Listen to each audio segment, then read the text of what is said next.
Maryborough is well known for its wealth of historic museums. Each and every one of these museums is unique and special in their own way and tell part of our history.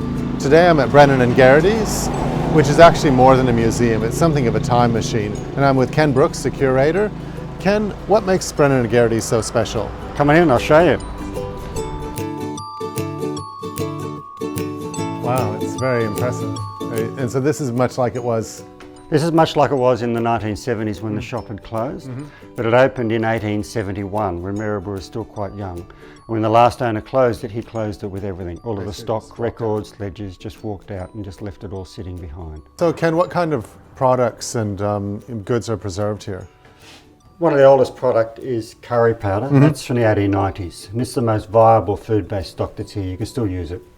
Today we use curry as a taste preference, but then they used curry to disguise meat that was otherwise going off or meat that was salty. So I could use this at home? You could use that at home. Yep. We've got behind me, we've got Warriors Auburn products. They were produced here. We had a company that made over 87 different products under their Auburn banner.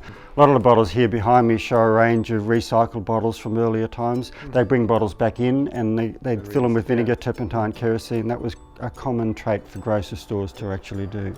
And here we have the piano.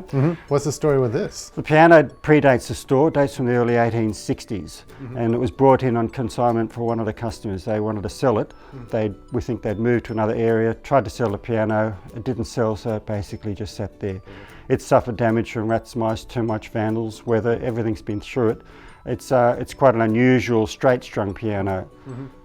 They'd acquired the cannon because they wanted the wheels for the trolley that runs through the shop. They're dealing with different ships' captains, and we're still going through the records trying to track down who they acquired it from. They'd unload large quantities of stock at the back of the store onto the trolley. There'd be 4 ton of potatoes at a time coming in, and so they'd use that trolley to help ease movement of the stock through the store. And that was an unusual thing to survive. When the business went broke in early 1903, they tried to sell the railway system, but we found that nobody bought it, so it was just left in the store. And here we've got George, just before he'd closed the shop.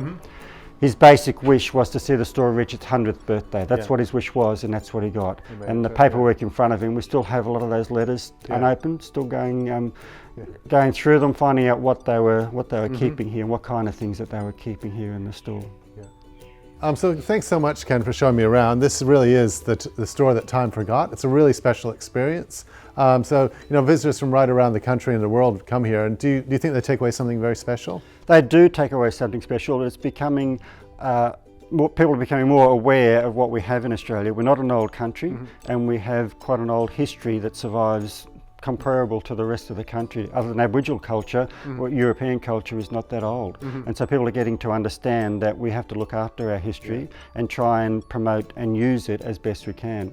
When the National Trust bought the property, it was dilapidated and run down. And there's been a lot of work gone into the stabilisation of the buildings just to make sure that they're usable and that the collections survive. And it's a long, ongoing job just to keep it going. Yeah, well, you're doing a great job for Maryborough and the country in preserving this really unique and special history here at Brennan and Geraghty's. Well, it comes up to, in 2021, it'll be 150 years old, so it's quite an early piece of our history which we have to put a lot of care in just to make sure that it does survive. Yeah, it's very important.